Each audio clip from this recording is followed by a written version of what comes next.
എല്ലാവർക്കും നമസ്കാരം. നമ്മളിത് ഒരു സ്ത്രീപക്ഷ സിനിമ എന്നുള്ള രീതിയിലാണ് ഇത് ചെയ്തിട്ടുള്ളത്. സെൻസർ ചെയ്യപ്പെട്ടിട്ടുള്ള സിനിമയാണ്. സെൻസർ ബോർഡ് US സർട്ടിഫിക്കറ്റ് എന്നുള്ള സിനിമയാണ്. ഇത്തരം വിഷയങ്ങൾ ഇന്ത്യയിലെ എല്ലാ ഭാഷകളിലും നിറയെ വന്നുകൊണ്ടിരിക്കുന്നതാണ്. സ്ത്രീകൾക്ക് ഉണ്ടാകുന്ന പുരുഷ സമൂഹത്തിൽ നിന്ന് നേരിടുന്ന പ്രശ്നങ്ങളൊക്കെ ആയിട്ട് ബന്ധപ്പെട്ടിട്ട് ഒരുപാട് സിനിമകൾ ഇതിന് മുമ്പ് ഇറങ്ങിയിട്ടുണ്ട്. വളരെ വർഷങ്ങൾക്ക് മുമ്പൊക്കെ ഇറങ്ങിയിട്ടുണ്ട്. പക്ഷെ പുതിയ കാലത്ത് ഇത് എങ്ങനെയാണ് സ്ത്രീകൾ ഇതിനെ നേരിടുക, പ്രതിരോധിക്കുക എന്നുള്ളതാണ് നമ്മൾ ഈ സിനിമയിലൂടെ പറയാൻ ശ്രമിക്കുന്നത്. ഓരോ കാലഘട്ടത്തിൽ ഓരോ രീതിയിലായിരിക്കും അവർ പ്രതികരിക്കുക. ഇപ്പോൾ നമുക്കൊരു ലീഗൽ നോട്ടീസ് വന്നിരിക്കണം. അതെന്ന് വെച്ചാൽ പുരുഷ സമൂഹത്തെ അപമാനിക്കുന്ന ഒരു സിനിമയാണ്, ഈ സിനിമ നിരോധിക്കണം, ഈ സിനിമ പ്രദർശിപ്പിക്കാൻ പാടില്ല എന്ന് പറഞ്ഞുകൊണ്ട് സെൻസർ ബോർഡിനും ഞങ്ങൾക്കൊക്കെ എതിരെ ഒരു പരാതി വന്നിരിക്കുന്നത്, വക്കീൽ നോട്ടീസ് വന്നിരിക്കുന്നത്. അപ്പോൾ തീർച്ചയായിട്ടും നമുക്കറിയാം, ഒരു കേസ് വന്നു കഴിഞ്ഞിട്ടുണ്ടെങ്കിൽ അതിനെ ഞങ്ങൾ നിയമപരമായിട്ട് നേരിടും. അതിൻ്റെ അകത്ത് യാതൊരു സംശയമില്ല. കാരണം ഞങ്ങളെ സംബന്ധിച്ചോളം സെൻസർ ചെയ്യപ്പെട്ടൊരു സിനിമ ഇന്ത്യയിൽ എവിടെയും പ്രദർശിപ്പിക്കാനുള്ള സെൻസർ ബോർഡിൻ്റെ അനുമതി ഉള്ളതുകൊണ്ട് തന്നെ ഞങ്ങൾക്ക് മറ്റ് യാതൊരു സാങ്കേതിക തടസ്സങ്ങളും ഇല്ല ഈ സിനിമ പ്രദർശിപ്പിക്കുന്നത്. പിന്നെ തെറ്റായൊരു പ്രചരണം സമൂഹത്തിന്, പുരുഷ സമൂഹത്തിനെതിരെയാണ് എന്ന് ഒരു കാടടച്ച് വെടിവെക്കുന്ന രീതിയിലാണ് ഒരാൾ വക്കീൽ നോട്ടീസ് അയച്ചിരിക്കുന്നത്. ഒരു പുരുഷ സമൂഹത്തിൻ്റെ മൊത്തം അട്ടിപ്പേറാവകാശം ഇപ്പോൾ ഈ പരാതിക്കാരന് മാത്രമാണെന്ന് നമുക്കാർക്കും പറയാൻ പറ്റില്ലല്ലോ. അപ്പോൾ സ്വാഭാവികമായിട്ടും അദ്ദേഹത്തിന് ഏതെങ്കിലും രീതിയിൽ വ്യക്തിപരമായിട്ട് അദ്ദേഹത്തിൻ്റെ കഥയാണെന്നോ അതല്ലെങ്കിൽ അദ്ദേഹത്തെ അപമാനിക്കുന്ന രീതിയിലാണെന്ന് പറഞ്ഞിട്ടൊരു ഒരാളൊരു പരാതി കൊടുക്കുകയാണെങ്കിൽ നമുക്ക് ആ രീതിയിൽ അതിനെ നേരിടുകയോ സംസാരിക്കുകയൊക്കെ ചെയ്യാം. ഇതെല്ലാത്തിടത്തോളം സംബന്ധിച്ചോളം ഇതൊരു കള്ള പരാതിയാണ്. അതല്ലെങ്കിൽ ഈ സിനിമയെ ഡീഗ്രേഡ് ചെയ്യാൻ വേണ്ടിയിട്ട് മനഃപൂർവ്വം ഉണ്ടാക്കിയെടുക്കുന്ന ഒരു പരാതിയായിട്ടാണ് തോന്നുന്നത്. നമുക്കെല്ലാവർക്കും അറിയാവുന്നതാണ്. ഇത് കഴിഞ്ഞ കുറേ നാളുകളായിട്ട് സിനിമയിൽ ഏത് സിനിമ വന്നു കഴിഞ്ഞിട്ടുണ്ടെങ്കിലും പല രീതിയിലുള്ള ഡീഗ്രേഡ് ചെയ്യുന്ന രീതിയിൽ നടക്കുന്നുണ്ട്. അത് സിനിമയുടെ ഭാഗമായിട്ട് ഞങ്ങളതിനെ അങ്ങനെ കാണുന്നുള്ളൂ. അതിൻ്റെ സ്പോർട്ടി സ്പിരിറ്റിനെ തന്നെ ഞങ്ങൾ എടുക്കുന്നുള്ളൂ. അതൊരു പ്രശ്നമല്ല. പക്ഷേ ഇത് സിനിമയുടെ പ്രദർശന വിജയത്തെ ബാധിക്കുന്ന രീതിയിലേക്ക് ആകുമ്പോഴാണ് മാത്രമാണ് നമുക്കതിനെ എതിരെ പ്രതികരിക്കേണ്ടി വരിക എന്നുള്ളതാണ് ആദ്യം ആമുഖമായിട്ട് എനിക്ക് പറയാനുള്ളത്.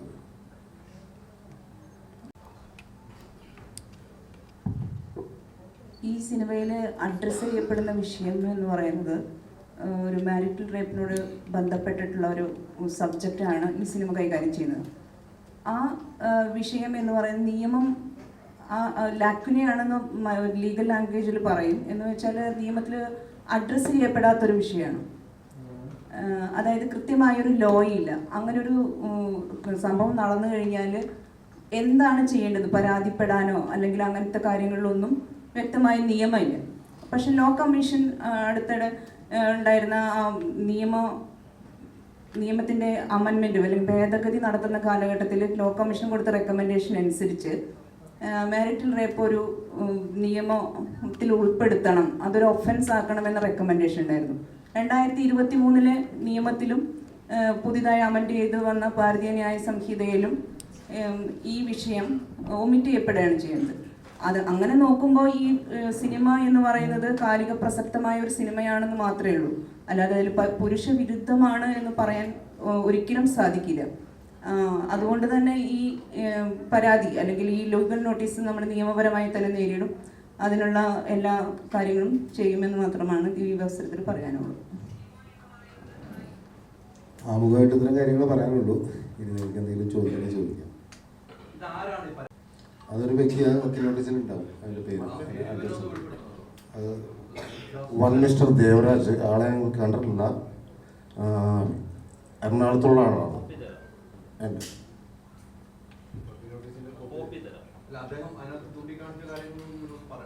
അദ്ദേഹം അതിന് ചൂണ്ടിക്കാണിച്ചത് ഇതൊരു സ്ത്രീകൾ നിയമം കയ്യിലെടുത്തു എന്നൊരു പോയിന്റും മൊത്തം പുരുഷന്മാരെ എതിരെ ഉള്ളൊരു പ്രമേയമാണെന്നുള്ള സംഭവം അതായത് അവരെ അതിശയിച്ചുള്ളൊരു സംഭവമാണെന്നുള്ള കാര്യമായിട്ടാണ് വന്നത്.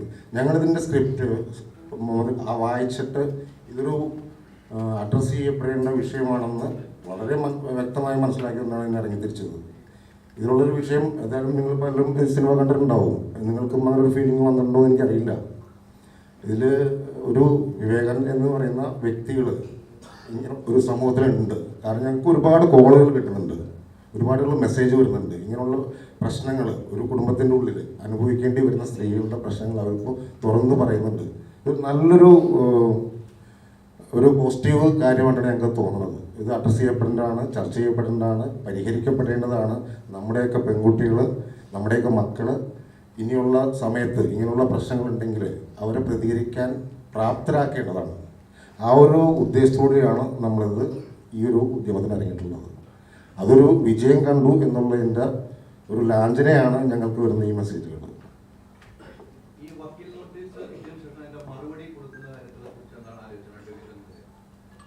മറുപടി ഉടൻ തന്നെ കൊടുക്കുന്നതാണ്. അതിന് നമുക്ക് ലഭിച്ചിട്ടേ ഉള്ളൂ. അത് തയ്യാറാക്കിക്കൊണ്ടിരിക്കുന്നു. നിയമപരമായ വിഷയങ്ങളൊക്കെ നോക്കി നമ്മൾ അതിന് മറുപടി കൊടുക്കും. ഇത്തരം കേസുകൾ ഈ സിനിമയായിട്ട് ബന്ധപ്പെട്ട പ്രമേയം, ഈ സിനിമയുടെ പ്രമേയം നമുക്ക് മനസ്സിലാകും, നമ്മളെല്ലാവരും കണ്ടാണ്. ഇത്തരം കേസുകൾ വക്കീൽ എന്ന നിലയിൽ വന്നിട്ടുണ്ടോ?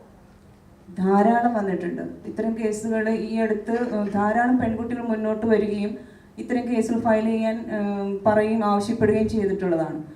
അത് പുറത്ത് പറയാൻ പറ്റാത്ത വിധത്തിൽ, അപ്പോൾ വളരെ രഹസ്യമായിട്ടാണ് അവർ വന്ന് അങ്ങനെ പറയും. ഫാമിലിയിൽ നിന്ന് തന്നെ സപ്പോർട്ട് കിട്ടാത്ത ഒരു സാഹചര്യം, പുറമേ നിന്ന് നോക്കുമ്പോൾ പകൽമാന്യനാണ്, യാതൊരു തരത്തിലും കുറ്റം പറയാൻ പറ്റാത്ത വ്യക്തികൾ, അത്തരം ആൾക്കാർ അല്ലെങ്കിൽ ഒരു പ്രൈവറ്റ് സ്പേസിൽ പെരുമാറുന്ന വൈകൃതങ്ങൾ, പെർവേർഷൻസ്, അത് പറഞ്ഞാൽ ആരും വിശ്വസിക്കാൻ തയ്യാറാവാത്ത സാഹചര്യങ്ങൾ, അങ്ങനെ വരുമ്പോൾ നിയമത്തിൻ്റെ ഒരു പരിരക്ഷ ലഭിക്കുകയില്ല. കാരണം അതൊരു ഒഫൻസ് അല്ല. ഒരു പരാതി കൊടുത്താൽ അത് അതിനൊരു കൃത്യമായ റെമഡി കിട്ടില്ല. പോലീസുകാരായാലും പറയാം ഇതിലൊക്കെ എങ്ങനെ കേസെടുക്കും എന്ന് മാത്രമേ പറയൂ. ഒരാളെ അടിച്ചാൽ പോലും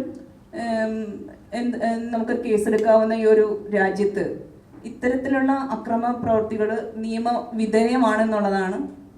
അതുകൊണ്ട് തന്നെ ധാരാളം കേസുകൾ ഈ വിഷയത്തിൽ വരുന്നുണ്ട്. അപ്പോൾ ആ രീതിയിൽ വലിയ പ്രശ്നങ്ങൾ സ്ത്രീകൾ നേരിട്ടുകൊണ്ടിരിക്കുന്നത്. പ്രത്യേകിച്ചും അവർക്ക് പുറത്തു പറയാൻ പറ്റാത്ത അവരുടെ സാമൂഹിക പശ്ചാത്തലം കാര്യങ്ങളും കൊണ്ടുകൊണ്ട് അവർക്ക് പുറത്തു പറയാൻ പറ്റാത്ത ഒരുപാട് പ്രശ്നങ്ങൾ സ്ത്രീകൾ നേരിട്ടുകൊണ്ടിരിക്കുന്നുണ്ട്. അത് ഒരുപക്ഷെ ഈ സിനിമയിൽ നമ്മുടെ കഥാപാത്രങ്ങൾക്ക് അതേ മാനസികാവസ്ഥയിലുള്ള ഒരു നല്ല ശതമാനം സ്ത്രീകൾ നമ്മുടെ സമൂഹത്തിലുണ്ട്. അവരൊന്നും പറയുന്നില്ല, അല്ലെങ്കിൽ അവരിത് സപ്രസ് ചെയ്യുന്നുണ്ട് എന്നുള്ളതാണ് നമ്മൾ ഈ സിനിമ ചെയ്യാൻ തന്നെ ഒരു കാരണം. അതാണ് അങ്ങനത്തെ ഒരു സിനിമ ചെയ്യാനുള്ളൊരു കാരണം തന്നെ ഇത്തരം വിഷയങ്ങൾ പുറത്ത് പറയാനായിട്ട് സ്ത്രീകൾ തയ്യാറാകുന്നില്ല. അപ്പോൾ അതിനെ അഡ്രസ്സ് ചെയ്യേണ്ടതുണ്ട് എന്ന് തോന്നിയതുകൊണ്ടാണ് ഈ വിഷയം തന്നെ നമ്മൾ സിനിമയാക്കുന്നത്. കമൽ സാർ 4 വർഷത്തിന് ഇടവേളയ്ക്ക് ശേഷമാണ് സിനിമ ചെയ്യുന്നത്. ആ സിനിമ വലിയ രീതിയിൽ ആളുകൾ ഏറ്റെടുക്കണം എന്നൊരു പ്രതീക്ഷയും കമൽ സാറിനെ സംബന്ധിച്ചിട്ടുണ്ടാകാം. ഈ സിനിമ വന്നതിന് ശേഷം അത്തരമൊരു പ്രവണത കാണുന്നില്ല. തിയേറ്ററിലാണെങ്കിലും അത്തരം പ്രവണത കാണില്ല. സാറിനെ സംബന്ധിച്ചൊരു മാനസികമായ ഒരു ബുദ്ധിമുട്ടുണ്ടായി കാണുമെന്നാണ് എനിക്ക് തോന്നുന്നത്. കാരണം ഇത്തരം ഒരു സിനിമ കാത്തിരുന്ന പ്രേക്ഷകർ വരുമ്പോൾ ഇത്തരം ഒരു വക്കീൽ നോട്ടീസ് വരുന്നു, അതിനെതിരെ ചില ആളുകൾ മനഃപൂർവ്വം ഡീഗ്രേഡ് ചെയ്യുന്നതായിട്ട്, അങ്ങനെയൊക്കെയാണോ സാറിന് തോന്നുന്നത്? അല്ല, അതിനെപ്പറ്റി ഞാൻ കമൻറ്റ് ചെയ്യുന്നില്ല. മനഃപൂർവ്വം ഡീഗ്രേഡ് ചെയ്യുന്നത് അവരുടെ സ്വാതന്ത്ര്യമാണ്, അല്ലെങ്കിൽ അവരുടെ പെർവേർഷൻസ് ആണ്. അതൊക്കെ അവർ ചെയ്തുകൊണ്ടിരിക്കും, അതങ്ങ് നടക്കും. അതിനെപ്പറ്റി നമുക്കറിയില്ല. പക്ഷെ ഞാൻ മാനസികമായിട്ട് തളരേണ്ട കാര്യമുണ്ടെന്ന് എനിക്ക് തോന്നുന്നില്ല. കാരണം ഞാൻ ആദ്യമായിട്ട് സിനിമ ചെയ്തില്ല. ഇത്തരം ഒരുപാട് സിനിമകൾ ചെയ്തിട്ടുണ്ട്. ഇതേപോലെ പരാജയങ്ങളും വിജയങ്ങളും ഒക്കെ ഉണ്ടായിരുന്നു. ഈ സിനിമ പരാജയമാണെന്ന് ഞാൻ വിശ്വസിക്കുന്നുമില്ല. കാരണം ഇതിനങ്ങനെ വലിയ സാമ്പത്തികമായ എന്താ പറയുക പ്രശ്നങ്ങളൊന്നുമില്ല. പടം നമുക്കെല്ലാവർക്കും അറിയാവുന്നതാണ്. ഇപ്പോൾ മലയാള സിനിമ തിയേറ്ററുകളിൽ സൂപ്പർ സ്റ്റാറുകളുടെ പടമാണ് ആദ്യമായിട്ട് തിയേറ്ററിൽ ആൾക്കാർ കയറുന്നത്. മറ്റൊരുപാട് സങ്കേതങ്ങളുണ്ടല്ലോ. നമുക്കിപ്പോൾ OTT ഉണ്ട്, സാറ്റലൈറ്റ് ഉണ്ട്. ഇതിലൊക്കെ പ്രേക്ഷകർ ഒരുപാട് പേര് ഇത് കാണും. ഈ സിനിമ കാണാൻ വേണ്ടി തന്നെയാണ് എടുക്കുന്നത്. അപ്പോൾ തിയേറ്ററിലും ആൾക്കാർ കാണുന്നുണ്ട്. നിങ്ങളിപ്പോൾ തിയേറ്ററിൽ പോയി കഴിഞ്ഞാൽ തന്നെ നിങ്ങൾക്ക് അറിയാവുന്നതാണ്, സ്ത്രീകളാണ് സിനിമ കാണാൻ വരുന്നത്. പുരുഷന്മാരധികം വരുന്നില്ല എനിക്ക് ഒരു പക്ഷേ. കാരണം വെച്ചാൽ അവർക്ക് തന്നെ ഈ പറയുന്ന ഒരു ചളിപ്പൊക്കെ ഉണ്ടാവാം. പക്ഷേ സ്ത്രീകൾ അത്യാവശ്യം സിനിമ കാണുന്നുണ്ട്. ഒരുപാട് പേര് എന്നെ വിളിക്കുന്നുണ്ട്. അവർ ഇങ്ങനൊരു വിഷയം അഡ്രസ്സ് ചെയ്തതിൽ അവർ നമ്മളോട് വളരെ താങ്ക്ഫുൾ ആണെന്നുള്ള രീതിയിൽ ഒരുപാട് പേര് വിളിക്കുന്നുണ്ട്. പ്രൊഡ്യൂസേഴ്സിനെ വിളിക്കുന്നുണ്ട്, എന്നെ വിളിക്കുന്നുണ്ട്, ഷൈനെയൊക്കെ വിളിക്കുന്നുണ്ട്. അപ്പോൾ സ്വാഭാവികമായിട്ടും ഞങ്ങളെ സംബന്ധിച്ചുള്ള ഈ സിനിമ വിജയം തന്നെയാണ്. പിന്നെ മുൻകാലങ്ങളിലൊക്കെയാണ് നമ്മൾ പറയുന്നത്, മുൻകാലങ്ങളിലാണ് ഈ അവസ്ഥ ഉണ്ടാകുന്നത്. കാരണം സിനിമ തിയേറ്ററിൽ ഓടുന്നില്ല എന്നുള്ള രീതിയിൽ വന്നു കഴിഞ്ഞിട്ടുണ്ടെങ്കിൽ പിന്നെ ഒരു ഡയറക്ടറെ സംബന്ധിച്ചോളം പ്രൊഡ്യൂസറെ സംബന്ധിച്ചോളം വേറെ വഴിയാണ്. ഇപ്പം അങ്ങനെയല്ല.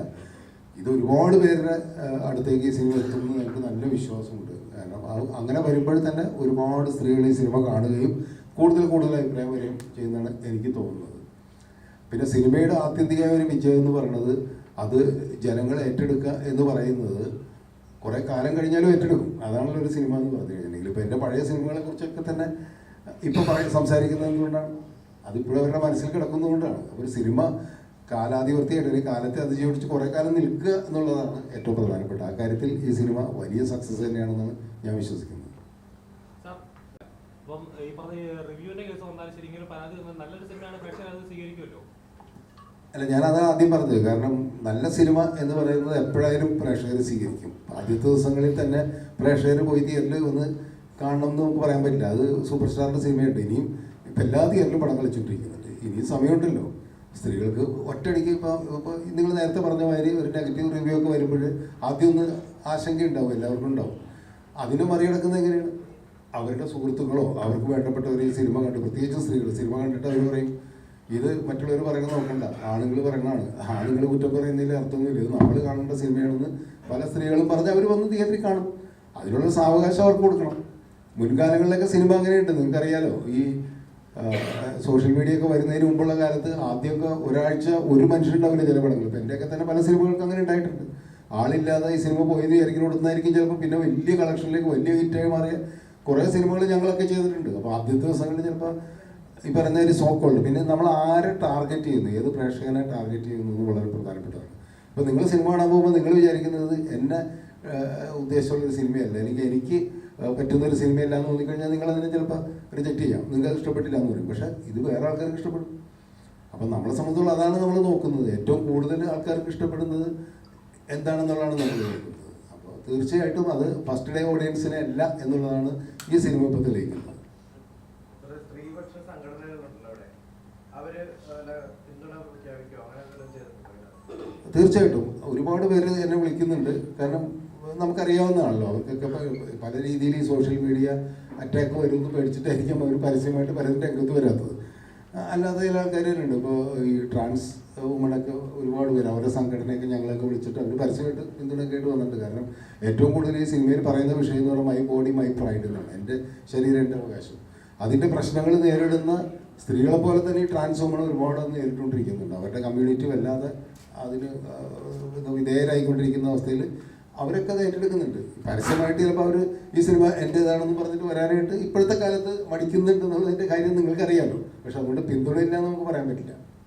അതുപോലെ തന്നെ ഇതിപ്പോ ഒരു പുരുഷനെ കേന്ദ്രീകരിച്ച് പുരുഷന്റെ വൈകൃതങ്ങൾ ഒരു സിനിമയാണ്. അത് നേരെ ഓപ്പോസിറ്റ് ചിന്തിച്ചു കഴിഞ്ഞാൽ ഇപ്പം ഒരു സ്ത്രീയുടെ വൈകൃതങ്ങൾ അങ്ങനെയുള്ള സ്ത്രീകളുമുണ്ട്. അപ്പൊ അവരെ ബേസ് ചെയ്തൊരു സിനിമയാണ് സാർ എടുത്തതെങ്കിൽ അതുപോലെ തന്നെ അതിനെതിരായിട്ട് സ്ത്രീകൾ രംഗത്തിറങ്ങുകയാണെങ്കിൽ സാറിന് ഒരു ദിവസമെങ്കിലും ഈ സിനിമ ഓടിക്കാൻ പറ്റുമെന്ന് തോന്നുന്നുണ്ടോ? അങ്ങനത്തെ ഒരു സിനിമ ഞാൻ എടുക്കില്ല. ആദ്യം അത് പറയാം. കാരണം സ്ത്രീകൾക്കെതിരായിട്ടൊരു സിനിമ ഞാൻ എടുക്കില്ല. കാരണം അത് എൻ്റെ പോളിസിയാണ്, എൻ്റെ ഒരു നിലപാടാണ്. കാരണം ഇത്രയും കാലം സിനിമ ചെയ്തിട്ട് ഒരു സ്ത്രീകളെ മോശമാക്കുന്ന രീതിയിലോ അല്ലെങ്കിൽ സ്ത്രീകൾക്കെതിരായിട്ടൊരു സിനിമ ഞാൻ ഇതുവരെ ചെയ്തിട്ടില്ല, ചെയ്യുകയില്ല. ഏത് പുരുഷൻ ഇനി ഞങ്ങളുടെ എനിക്ക് എതിർപ്പായിട്ട് വന്നു കഴിഞ്ഞാൽ ഞാൻ ചെയ്യുന്നത് അതെൻ്റെ നിലപാടാണ്. അല്ല, കഥയിലും എനിക്ക് പറ്റാത്ത, എനിക്ക് എൻ്റെ നിലപാടുകൾക്ക് യോജിക്കാത്ത കഥ ഞാൻ ചെയ്യില്ലല്ലോ, ഒരിക്കലും ചെയ്യില്ല.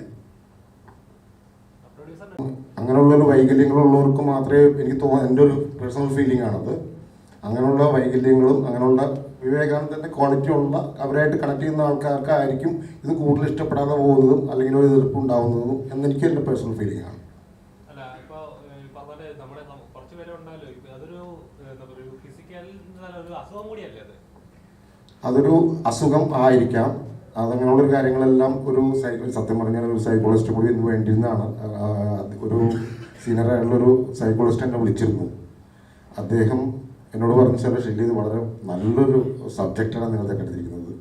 ഒരിക്കലും ചർച്ച ചെയ്യപ്പെടാത്ത, ഒരിക്കലും ഐഡൻറ്റിഫൈ ചെയ്യാൻ പറ്റാത്ത സമൂഹത്തിൽ ഇന്നും നിലനിൽക്കുന്ന ഇത്രയും വലിയൊരു ഇഷ്യൂ ഇപ്പോൾ അദ്ദേഹത്തിൻ്റെ അടുത്ത് വരുന്ന പേഷ്യൻസിനോട് അദ്ദേഹം പറയുന്നത് വെച്ചാൽ ആദ്യം ഈ സിനിമ ഒന്ന് കണ്ടുവരൂ, അത് കഴിഞ്ഞിട്ട് എനിക്ക് കുറച്ചും കൂടി ഈസിയാണ് നിങ്ങളെ കൺവിൻസ് ചെയ്യാനും നിങ്ങളെ പ്രാപ്തരാക്കാനും.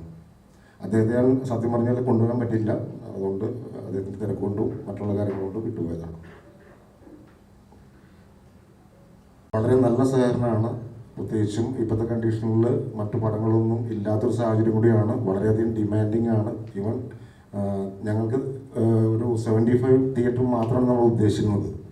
പക്ഷേ 100ഓളം തിയേറ്ററുകൾക്ക് ഞാൻ കൊടുക്കേണ്ടി വന്നു.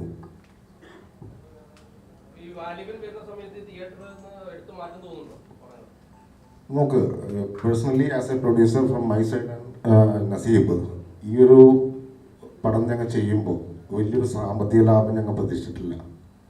ഞങ്ങൾ പ്രൊഫഷണൽസ് ആയിരുന്നു. ഞങ്ങളതിന് ശേഷം ബിൽഡിംഗ് വർക്ക്, അതായത് ബിൽഡേഴ്സാണ് ഇപ്പോൾ ഞങ്ങൾക്ക് ഒരു വലിയ സാമ്പത്തിക ഒരു പ്രതീക്ഷ കൊണ്ട് ചെയ്തൊരു പടമല്ല ഞങ്ങളിത്.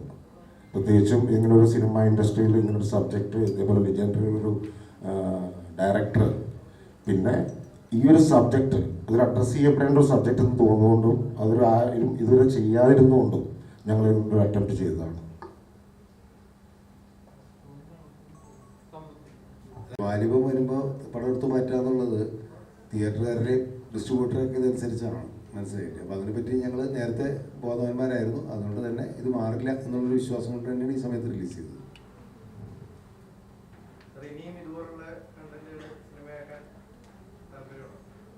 ഇതുപോലത്തെ ചെയ്യില്ല, കാരണം ഇത് ചെയ്തു പോയില്ലേ, അതുകൊണ്ട് ഇനി ചെയ്യാൻ പറ്റില്ല. കാരണം ഇതിന് ഇതുപോലെ ഇത്തരം വിഷയങ്ങൾ അഡ്രസ്സ് ചെയ്യുന്ന സബ്ജക്റ്റ് തീർച്ചയായിട്ടും ചെയ്യും. മുൻകാലങ്ങളിൽ ഞാൻ ചെയ്തിട്ടുണ്ട്, നിങ്ങളെ കണ്ടിട്ടുണ്ടോ? മഞ്ഞുവേൽ പെൺകുട്ടി എന്ന് പറഞ്ഞ സിനിമ ഞാൻ അന്ന് ചെയ്തപ്പോൾ അന്ന് എല്ലാ വീട്ടിലും നടക്കുന്നുണ്ട്, ചൈൽഡ് അബ്യൂസ് നടക്കുന്നുണ്ട്. പക്ഷെ അത് അന്ന് ആൾക്കാർക്ക് ഉൾക്കൊള്ളാൻ പറ്റില്ല, കാരണം അത് സ്ത്രീകൾ ഇതേപോലെ പുറത്തു പറയാൻ പറ്റില്ല. അതും സാമ്പത്തികമായിട്ട് വലിയ ഭയങ്കര ഹിറ്റായ പടമൊന്നുമല്ല, അത് സ്ത്രീപക്ഷ സിനിമയായിരുന്നു. ഈ പറയുന്ന ടീനേജ് കുട്ടികൾ അതും പ്രതിരോധിക്കുന്നതാണ്. ആ കുട്ടി അയാളെ കൊല്ലാൻ പോകുന്നതായിരുന്നു ആ സിനിമയുടെ വിഷയം എന്ന് പറഞ്ഞത്. അന്നും സെൻസർ ബോർഡ് ആ സിനിമയ്ക്ക് ഒരു പ്രശ്നം ഉണ്ടാക്കിയില്ല, നാഷണൽ അവാർഡിനും ഒക്കെ പോയി ഇന്ത്യൻ മനോരമയിൽ കാണിച്ച പടമുള്ളത്. അപ്പോൾ ആ പ്രതിരോധം ആ സിനിമയിലുണ്ട്. ആ ഒരു ടീനേജ് പെൺകുട്ടി പ്രതിരോധിക്കുകയാണ്. അവളുടെ ബുദ്ധി അനുസരിച്ച് ഇയാളെ കൊല്ലണമെന്ന് വിചാരിച്ചിട്ട് ഒരാളെ വാടകയ്ക്ക് എടുത്തിട്ട് കുട്ടികളെല്ലാവരും കൂടി അയാളെ അതാണ് വിഷയം. പക്ഷെ അത് പരാജയപ്പെട്ടു പോകുന്നതാണ് അവർ. അപ്പോൾ ഇത്തരം വിഷയങ്ങൾ ഞാൻ ഓരോ കാലഘട്ടത്തിലും നമ്മൾ ചെയ്യുന്നുണ്ട്. അന്ന് ഇപ്പം ചൈൽഡ് അബ്യൂസ് എന്തോരം നമ്മുടെ സമൂഹത്തിൽ നടക്കുന്നുണ്ട്. അപ്പോൾ അതുകൊണ്ട് അതൊന്നും എന്താ പറയുക പ്രസക്തമല്ല എന്ന് നമുക്ക് പറയാൻ പറ്റില്ല. ഇതിന്റെ മുമ്പ് ഒരു സിനിമ ഇറങ്ങിയപ്പോൾ ഈ പ്രശ്നം ഈ മെൻസ് അസോസിയേഷനൊക്കെ തിയേറ്ററിൽ വന്നിട്ട് ഭയങ്കര പ്രശ്നമൊക്കെ ഉണ്ടാക്കിയിട്ട്, അപ്പം അത് ഈ സോഷ്യൽ മീഡിയയിൽ വന്നപ്പോൾ ഇതൊരു പ്രൊമോഷൻ ടെക്നിക്കാണെന്ന് പലരും പറയണ്ടേ ഈ കമന്റിൽ. അപ്പൊ ഇത് സെയിം ഒരു പ്രശ്നം വരുമ്പോൾ ആൾക്കാർ ഇത് പ്രൊമോഷൻ ടെക്നിക്കാണെന്ന് വിലയിരുത്തിപ്പെടും. ഏത് ഞങ്ങൾ മെൻസ് അസോസിയേഷനും നമ്മളൊന്നും സമീപിച്ചിട്ടില്ലല്ലോ, ഒന്നും പ്രശ്നം ഉണ്ടായിട്ടില്ല. അതല്ല, ഇതിപ്പോ ഒരു വ്യക്തി ചെയ്തല്ലേ, ഇതിന്റെ കൂടുതൽ കാര്യങ്ങൾ നിങ്ങൾ പുറത്തുവിടണ്ടേ? കോടതിയിൽ നിലവിലിരിക്കുന്ന കേസിന് പിന്നെ അത് മാത്രമല്ല അയാളാണല്ലോ പറയുന്നതിന് പരിധിയുണ്ട്. വക്കീൽ നോട്ടീസ് കോടതിയിൽ കേസ് രജിസ്റ്റർ ചെയ്തു എന്നാണ് അറിയാൻ കഴിഞ്ഞിട്ടുള്ളത്. രജിസ്റ്റർ ചെയ്തിട്ടുണ്ടെന്നാണ് അറിയാം. പക്ഷെ അതിന്റെ നോട്ടീസ് നമുക്ക് ഇപ്പൊ കിട്ടിയിട്ടില്ല. കോടതിയിൽ രജിസ്റ്റർ ചെയ്തിട്ടുണ്ടെന്നാണ് അറിയാൻ കഴിഞ്ഞിട്ടുള്ളത്. ഹൈക്കോർട്ടിൽ റിട്ട് മൂവ് ചെയ്തിട്ടുണ്ട്. അതിന്റെ ഈ ഫയലിംഗ് കഴിഞ്ഞിട്ടുണ്ടെന്നുള്ളതാണ് എനിക്ക് അറിയാൻ കഴിഞ്ഞത്. കോടതി സംവിധാനങ്ങൾ ഉപയോഗിച്ചിട്ടുള്ള നമ്മുടെ ഇൻഫ്ലുവൻസ് വെച്ചിട്ട് കിട്ടിയിട്ടുള്ള ഇൻഫർമേഷനാണ്. നോട്ടീസ് നമുക്ക് നേരത്തെ കിട്ടി, നമ്മളതിന് റിപ്ലൈ ചെയ്യാനായിരിക്കുന്നു. മറ്റ് കോടതിയിൽ നിലവിലിരിക്കുന്ന കേസിനെ കുറിച്ച് കൂടുതൽ കമന്റ്സ് പറയുന്നത് ഉചിതമല്ല എന്ന് വിചാരിച്ചിട്ടാണ് ഇപ്പം ആൻസർ ചെയ്യാത്തത്. കമൽ എന്ന സംവിധായകരോടാണ്, സ്ത്രീപക്ഷ അല്ലെങ്കിൽ സ്ത്രീകൾക്കെതിരായിട്ടുള്ള സിനിമകൾ എടുക്കില്ല എന്നുള്ളത് കമൽ എന്ന ഡയറക്ടറുടെ നിലപാടാണ്. പക്ഷെ വിവേകാനന്ദനെ പോലുള്ള പുരുഷൻ ഈ സമൂഹത്തിലുണ്ടെങ്കിൽ അതുപോലെ വൈകൃതങ്ങളുള്ള അല്ലെങ്കിൽ നിയമസംരക്ഷണം നൽകുന്ന സ്ത്രീകൾ, അത് മുതലെടുക്കുന്ന സ്ത്രീകൾ ഈ സമൂഹത്തിലില്ല. തീർച്ചയായിട്ടും ഉണ്ടാവും. അത് രണ്ട് ഇതുണ്ടല്ലോ, എല്ലാ പുരുഷന്മാരും കുഴപ്പക്കാരാണെന്നോ എല്ലാ സ്ത്രീകളും നല്ലവരാണെന്നുള്ള ഒരു മുൻവിധിയൊന്നും എനിക്കില്ല. അങ്ങനെ ഒരു ധാരണയിൽ ഞാൻ സിനിമ എടുക്കുകയില്ല. ഒരുപാട് സമൂഹത്തിൽ നമ്മൾ ഒരുപാട് പുരുഷന്മാരെ കുറിച്ച് സിനിമ എടുത്തിട്ടുണ്ടല്ലോ. നല്ല പുരുഷന്മാർ കൂടുതലുള്ള സമൂഹം തന്നെയാണത്. പക്ഷെ ഇങ്ങനെയുള്ള ചില ഇതിൽ നേരത്തെ അഡ്വക്കേറ്റ് സൂചിപ്പിച്ച പോലെ ഇത് നിയമപരമായിട്ട് നേരിടാൻ കഴിയാത്ത സ്ത്രീകളെ സംബന്ധിച്ചോളം നിസ്സഹായരായി പോകുന്ന ഒരുപാട് അവസ്ഥയുണ്ട്. അങ്ങനെയുള്ള സ്ത്രീകളെ ഏത് രീതിയിലാണ് പ്രൊമോട്ട് ചെയ്യേണ്ടത് എന്നാണ് നമ്മൾ ഈ സിനിമയിലൂടെ പറയുന്നത്. ചിലപ്പോൾ അവർ പ്രതികരിച്ചെന്ന് വരും, നാളെ അവർക്കെതിരെ കേസ് വരും.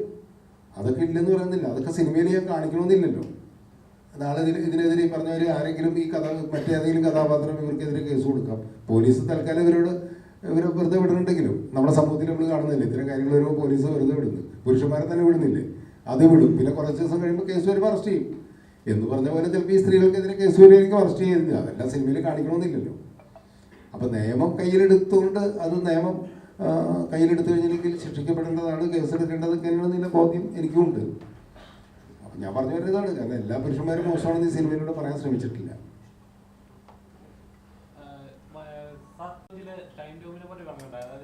ഈ സിനിമയിൽ ഷൈൻ അല്ലാതെ വേറൊരാളെ കാസ്റ്റ് ചെയ്യാൻ തോന്നില്ല, വേറൊരു ആക്ടറിനെ അദ്ദേഹം കണ്ടിട്ടില്ല. വേറെ ആക്ടറെ സമീപിച്ചാൽ ഇങ്ങനെ ഒരു കഥാപാത്രം ചെയ്യാൻ തയ്യാറാവുമോ എന്ന് ഒരു സംശയം ഉണ്ടെന്ന് പറയുന്നു. അതെന്താണ് അങ്ങനെ പറയുന്നത്? ഈ വിവേകാനന്ദനെ പോലെ ഒരു കഥാപാത്രം ചെയ്യാൻ മലയാള സിനിമയിൽ മറ്റൊരു അല്ല, അവരവരുടെ ഇമേജിനെ പേടിക്കുന്നുണ്ടാവും. അതെൻ്റെ അനുഭവമാണ് ഞാൻ പറയുന്നത്. അതുകൊണ്ടാണല്ലോ, കാരണം അവർക്ക് അവരുടെ ഇമേജിനെ കുറിച്ച് കോൺഷ്യസ് ആണ് അവർ. നമ്മുടെ ഇവിടുത്തെ എല്ലാ സ്റ്റാർസിൻ്റെയും ഒരു ഇതല്ല, അവർക്ക് ഒരു പെർട്ടിക്കുലർ ഇമേജ് ഉണ്ടാവും, അതിൽ ബ്രേക്ക് ചെയ്യാനായിട്ട് അവർക്ക് താല്പര്യം ഉണ്ടാവില്ല. അപ്പോൾ അങ്ങനെ ഇമേജിനെ പറ്റി യാതൊരു രീതിയിലും ബോധരക്ഷണം ഇല്ലാത്ത ഒരാളാണ് ഷൈൻ ടോം ചാക്കോ, എനിക്ക് നന്നായിട്ട് അറിയാം. അതുകൊണ്ടാണ് ഷൈൻ ആണ് ഇത് ചെയ്യാൻ പറ്റിയ ആളെന്ന് ഞാൻ പറഞ്ഞത്. അത് പുള്ളിക്കാരൻ ഇപ്പോൾ നെഗറ്റീവായിട്ട് വരാൻ ചാൻസ് ഇല്ല, സോഷ്യൽ മീഡിയയിൽ ഇപ്പോൾ ഇങ്ങനത്തെ കമന്റ്സ്. അദ്ദേഹം ഒരു ആക്ടറാണല്ലോ, ആക്ടർക്ക് ഏത് കഥാപാത്രത്തെ അവതരിപ്പിക്കാമല്ലോ. അതിൻ്റെ പേരിൽ അദ്ദേഹത്തിന് എന്ത് പ്രശ്നം, ഒരു പ്രശ്നമില്ല. അദ്ദേഹം ഇതിനേക്കാളും എത്രയോ ഹാർഡ് കോർ വില്ലൻ ക്യാരക്ടേഴ്സിനെ ചെയ്ത് അഭിനയിച്ചിട്ടുണ്ട്. അപ്പോൾ അങ്ങനെയാണെങ്കിൽ അങ്ങനത്തെ ആളെന്ന് പറയുമോ? അയാൾ ഇല്ലല്ലോ. ഇപ്പോൾ ഒരു റേപ്പിസ്റ്റായിട്ട് അഭിനയിക്കുന്ന ഒരാളെ റേപ്പിസ്റ്റാണെന്ന് പറയുമോ? അയാൾ കഥാപാത്രത്തെ അല്ലേ അവതരിപ്പിച്ചിട്ടുള്ളത്. സന്തോഷം.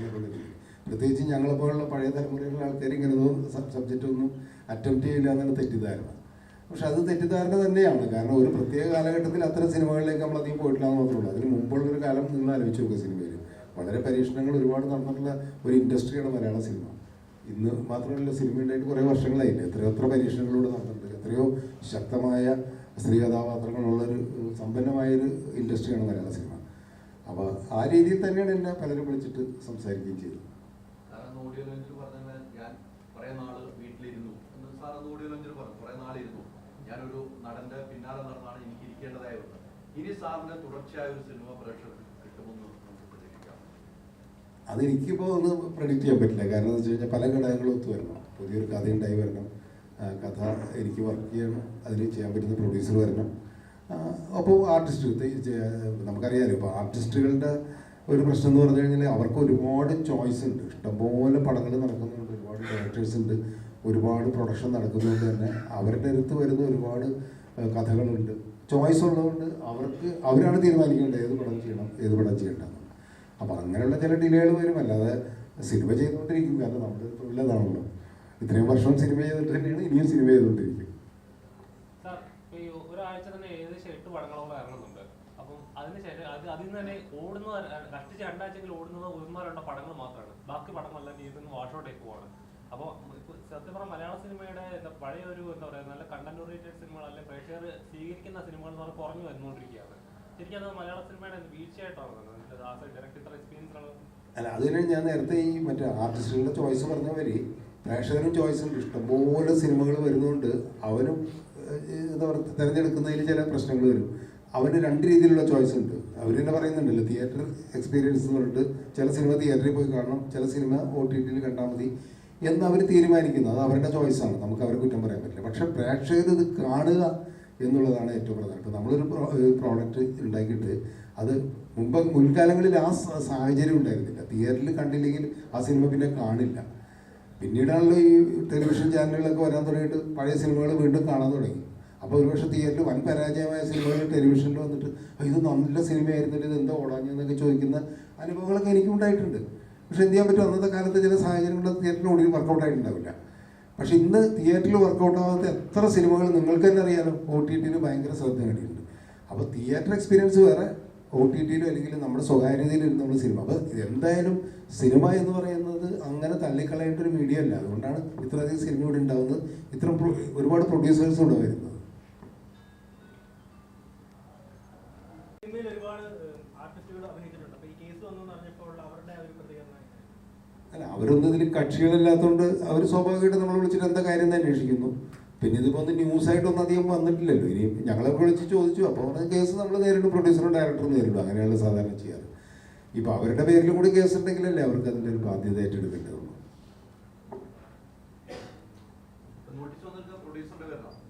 അല്ല, ഞാനൊക്കെ റെസ്പോണ്ടൻ്റാണ്. എല്ലാം 6 പേര് റെസ്പോണ്ടൻ്റാണ്. സെൻട്രൽ ഗവൺമെൻറ്റും അടക്കം, സെൻസർ ബോർഡ് അടക്കം. കാരണം ഞാൻ ആദ്യം അതാണ് പറഞ്ഞത്, സെൻസർ ചെയ്യപ്പെട്ട പടമാണിത്. അപ്പം ഞങ്ങളെ സംബന്ധിച്ചോളം ഞങ്ങൾക്ക് യാതൊരു നിയമബാധ്യതയില്ല. കാരണം സെൻട്രൽ ഗവൺമെൻറ്റിൻ്റെ നിയമം അനുസരിച്ച് എല്ലാ നിയമങ്ങളും പാലിച്ചിട്ട് ഞങ്ങൾ സ്ത്രീകൾക്കെതിരെയുള്ള അക്രമം പാടില്ല എന്നുള്ള സെൻസറിൻ്റെ വളരെ റിട്ടേൺ ആയിട്ടുള്ള നിയമമാണ്. അത് പാലിച്ച് അത് എല്ലാ കാർഡുകളും ഇട്ടിട്ട് തന്നെയാണ് സെൻസർ ബോർഡിൻ്റെ മുമ്പിൽ പടെത്തിച്ചത്. അത് അംഗീകരിച്ചിട്ട് തന്നെയാണ് സെൻസർ ബോർഡ് നമുക്ക് ഈ സർട്ടിഫിക്കറ്റ് തന്നിട്ടുള്ളത്. അതുകൊണ്ട് സ്വാഭാവികമായിട്ടൊരു കേസ് കൊടുക്കുമ്പോൾ അവരെ കൂടി കക്ഷിയാക്കുമല്ലോ, അത് മാത്രമേ ഉള്ളൂ.